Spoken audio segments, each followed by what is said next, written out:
Jesus will come and lift you up when you feel you have fallen too far from His reach.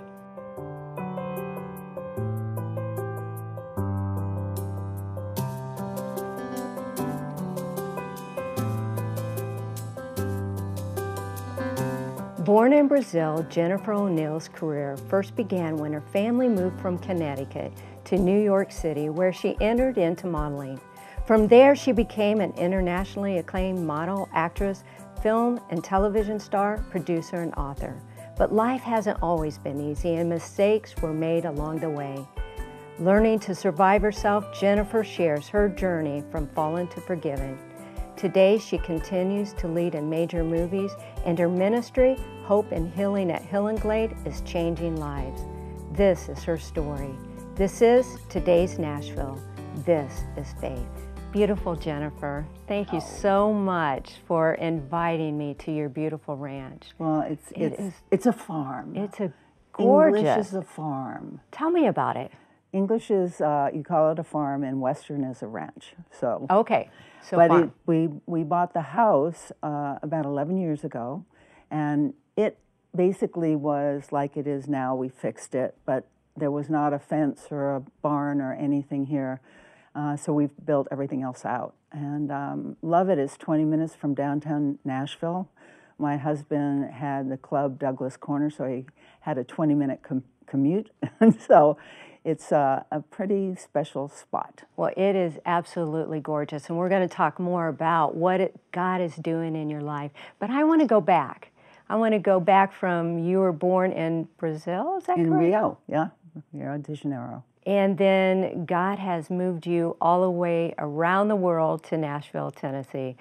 Take me back to where it all started. Well, I was born in Brazil. I moved when I was a year old to the New York area. So I was an East Coaster. And then I moved to the West Coast for about 20 years. And then I moved in the middle. My husband said to find him, because we've been married 25 years now. So I've been here 28 years. Now, you were the supermodel, cover girl.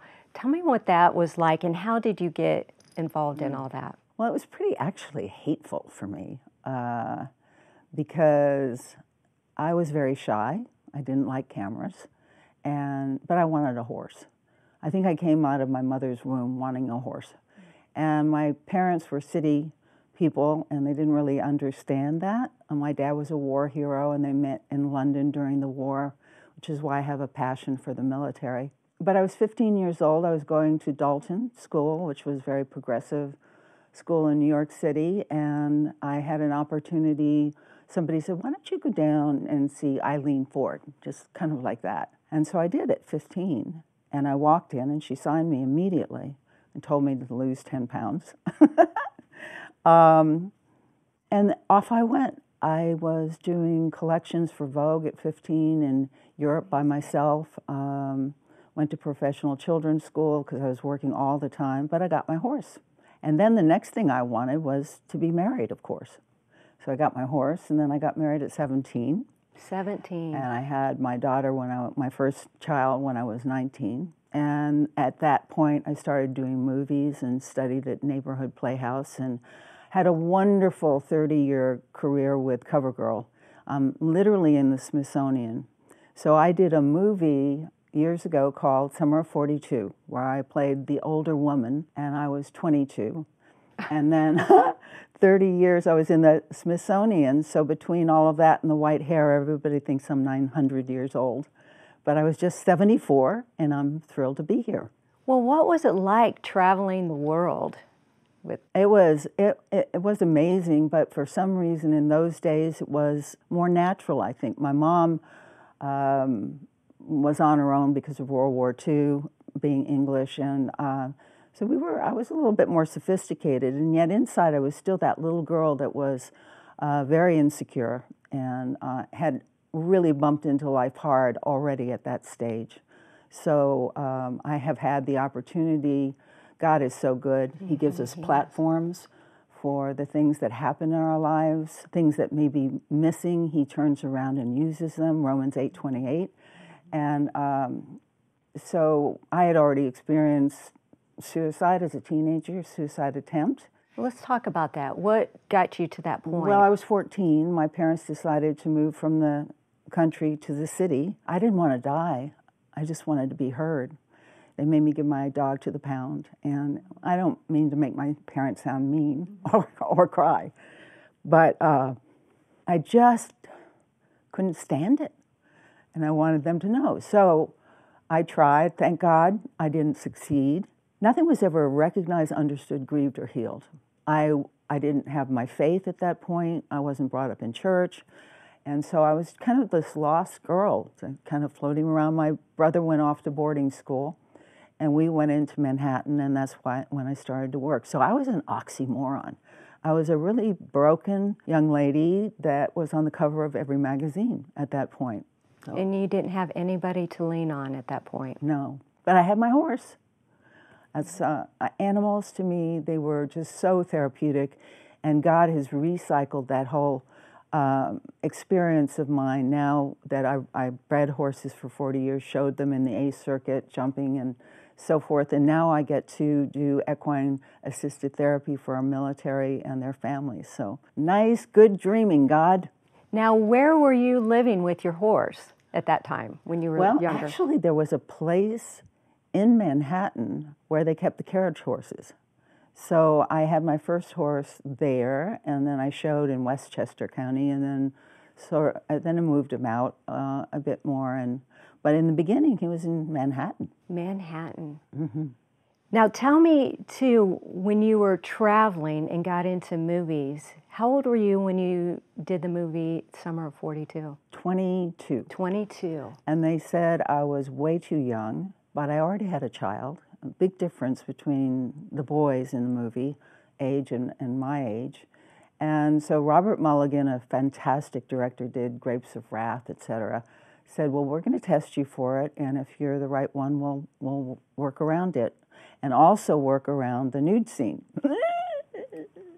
Can I tell you what was going on in those days? I mean, it was just at the end of the studio era, and they were starting to take their clothes off. And I, again, had nothing to do with what I was taught necessarily, except I tell young people now all the time that if you're not comfortable with something like that, don't do it, because you don't have to. And I was starting in the movies. My first movie was with John Wayne, which was a real treasure. And then the second was Summer 42, and I played the older woman, and there was a love scene. And I remember going to the director and saying, how are you going to handle this scene? And everybody looked at me like I was crazy. I didn't even have the part at that point. And I just stuck to my guns, and I think it actually made it more mysterious and lovely. Well, Jennifer, I can't wait to hear more, and we're going to talk about it in just a minute.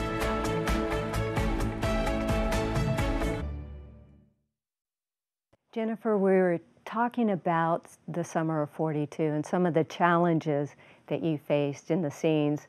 So tell me a little bit more about that. Oh, well, I had mentioned that there was a love scene, and in those days people started doing nude scenes, and I wasn't comfortable with that, and I stuck to my guns. And I had mentioned that when I do speak to young ladies and talk about where they get their esteem from, what the yardstick is, and it's not YouTube or this or that, that just wherever your comfort zone is and what your belief is, stick to it. Mm-hmm. You know, you were a supermodel, you still are, and are inspiration to so many women. What do you think about our culture today and the beauty, and what do you say to the young women out there today who are striving to be what you are? Well, first of all, there's retouching. I want every young lady in the whole world to understand that there's retouching in modeling, there's retouching in life and film and so forth. But I think that your core value is going to come from what you believe in. I didn't come to my faith in Jesus Christ till I was 38 years old. So I was out there like a flag, making movies, did over 40 movies, and being a cover girl and traveling and not having a really solid foundation.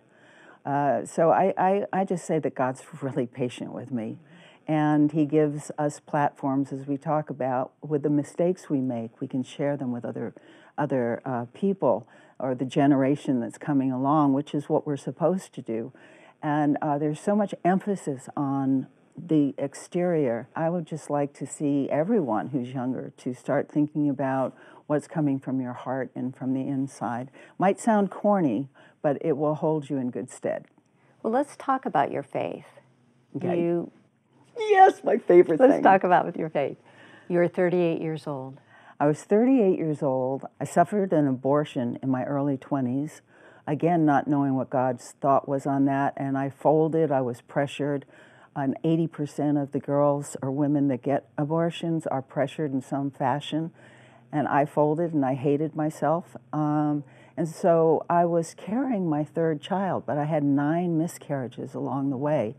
And all that time I thought I was being punished for that heinous thing that I had allowed in my life. My husband, who was at the time was a Vietnam Marine, and he suffered from PTSD, which is why I do the work I do here with equine therapy. Wonderful man, but raged. And so he started to talk to me about Jesus. And I said, well, whatever you have, I don't want, because he was suffering from that.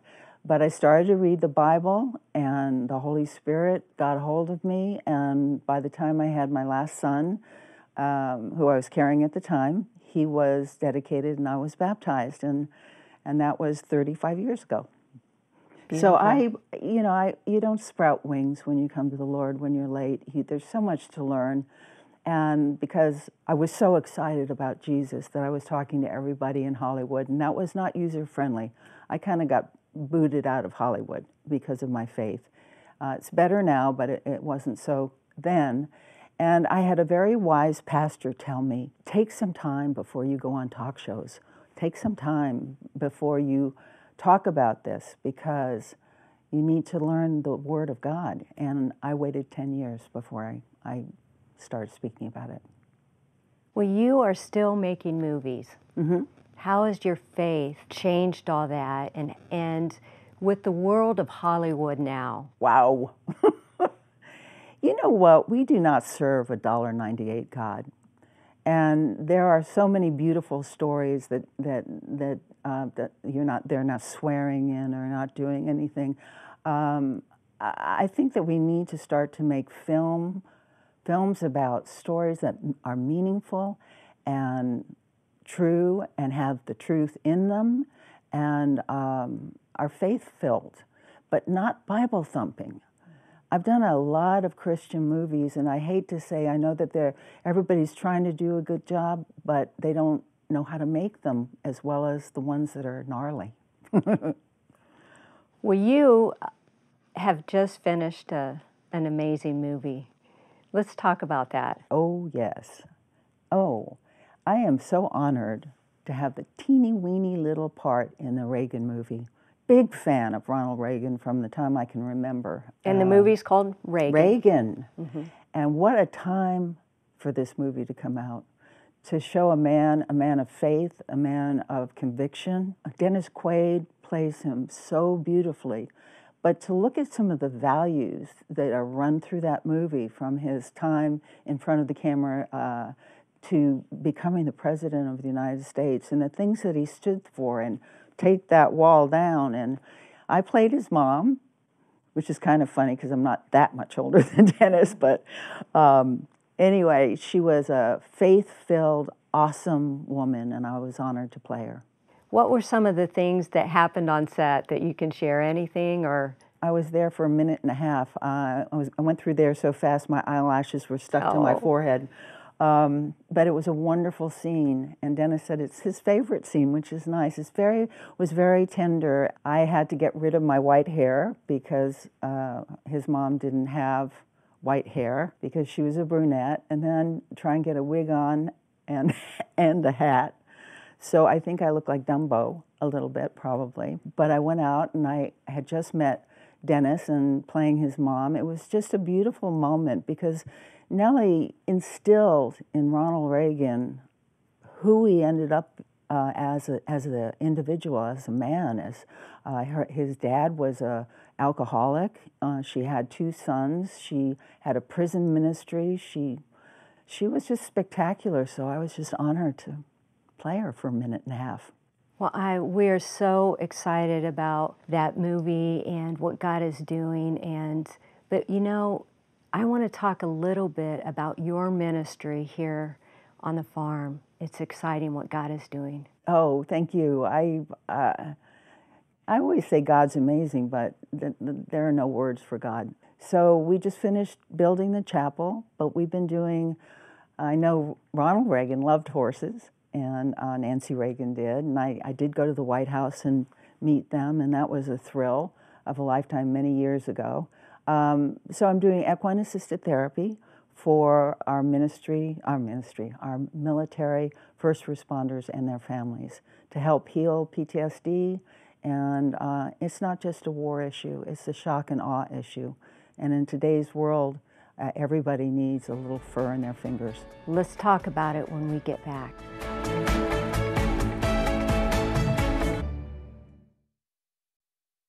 Jennifer, let's talk more about your faith and what's going on and how God is using it here at your farm. Well, He's using it at the farm in a myriad of different ways. And as I said earlier, Romans 8:28, God turns all things for good.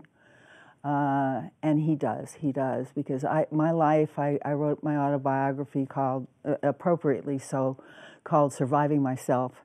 And it was very scary to do because I didn't want to finger point. You throw dirt, you lose ground. But I wanted it to be an honest account of a life that looked so good on the outside and hurt so badly on the inside. And started to heal only when I found my lover of my soul. Looking to other people to fill you up or make, I have a wonderful husband of 25 years, and that is all to do with God. I had more marriages than Elizabeth Taylor. I sent her my book because I wanted to tell her about Jesus Christ, and she called me up and she said, Jen, gosh, we have a lot in common. We didn't date men, we married everyone, and we're both hard to kill. So I'm hoping I will see her in heaven and that she heard about Jesus. The biggest honor and thrill of my life is to be His hands and feet and to let people know about Him, and that's why we're here. The Great Commission is a commission, the more you can share on a transparent, honest level, understanding the difficulties people are going through, especially at such a time as this, that we have to come together. And God's church is, in Ephesians, asked to tell in the heavenlies the manifold wisdom of God. We have work to do, and it may be mucking stalls or getting fingers in the fur, like I say, or playing with the donkeyettes, and equine therapy actually works. It's amazing how people can release and get their lives back, and we're expanding our territory, and we're going to be having music writing and art and well, let's all talk of about that. well. What is your what do you do here at the farm? And everything. Well, we work with different groups like Fort Campbell, Operation Stand Down. They bring their warriors who are transitioning out or just struggling in some fashion. PTSD is often overlooked because a warrior may want to deploy again. And if he gets that on his record, they may not send him. I have a gentleman here that served in Iraq and Afghanistan that works with me with the horses because there's nothing like a warrior talking to a warrior. And I know from the other side what the trickle-down effect on the family unit is with PTSD. When did you start this? 11 years ago. 11 years ago. And we've served over 4,000. And I said, first responders, shock and awe, anything like that. When we've opened it up to the public now for a for-profit, for the nonprofit, we have never charged anyone in the military any services at all. And yet we've expanded the territory into suites and a chapel, and people can come down and get their certification and understand how to help other people. And it all goes directly to the 501c3. Tell me about the name of your... Hope and Healing at Hillenglade. Well, Hillenglade was the name of this farm. So I kept that, and I think we all need hope and healing. We sure do. So I know there's an HHHH, 4-H club, and all of that, but it seemed to flow, and is what we'd like to do here. It's beautiful. Tell me about your next project that you're working on. Well, I'm hoping to do my film called Hill and Glade, which is the backdrop is what we do here every day at the farm. But it's a regular feature film, and because of COVID, it's put off, but I'm hoping to get it shot this fall. Hill and Glade. Can you share a little bit about what it's about, the storyline, or? It is, I think it's very poignant. Best friend, long-term friendship between a black gentleman who ran the farm and the white lady whose parents owned the farm. So they have that, given the racial issues these days, that kind of relationship and friendship and hope is really nice to see. So it's that, the backdrop of helping the military and what we do here, in fact. So it's about hope and healing at Hill and Glade. And you also, on the land, you have a chapel. Well, we want to do, I've done several weddings here, and again, all goes to the 501c3. But I wanted to have a feeling that when you cross that gate, something happens, and everybody who's been here feels that they feel the calm, they feel the grace. My husband had Douglas Corner for 33 years, was a music club, very, very well known in Nashville, and now it's here on the farm. We are a miniature studio at this point, where we want to have Bible studies, we want to do interviews. I'm going to follow your lead and see if I can get some of the people you have on. Well, that'll be so exciting. So the last few minutes, I want you to just share with somebody that is struggling today. What would you say to them? We've got so much in this world going on, and we do need hope and healing. And you're doing such amazing work, and for God and His message. And what would you say to somebody that just needs that hope and healing? Well, there's a thing called the Bible, and it really is the truth. And it's the guide, it's God's love letter to us. And so if you believe that there's a God, there's also a Holy Spirit, and there's also Jesus who died for our sins. And it's all true, and there is heaven, and there is hell, and there is eternity. If you're struggling, that's the best place to start. I believe, because that yardstick which I keep talking about, if you read what God thinks about you and me, how He loves us and He cares and He's there for us and He can protect us and He hears us, that's what I would want for every person on the face of the earth. Janet, I just want to thank you so much for allowing me to come in and you're a spend delight. time You're a delight. Anytime. I'm so excited about what God is doing and the lives you're touching and the veterans. I mean, they need they need this. Sacrificing so much for our freedoms. Yes. And we forget about this. They're so forgotten. Yes, the private sector has to stand up and get involved with other people who know what to do or support it. Or we wouldn't have America if we didn't have our warriors, our heroes. They are. And my dad was a hero, and I was brought up on that and the importance of protecting your country. And our rights are just dribbling away. And if we don't stand up, if you don't know Jesus, please write Him a letter in your heart and ask Him in. And if you do know Him, don't be shy about talking about the truth of God. Jen, thank you so much. Thank you. My friend, do you need hope and healing in today's world? Don't be afraid to touch the hem of Jesus. He's waiting right there for you. This is today's Nashville. This is faith.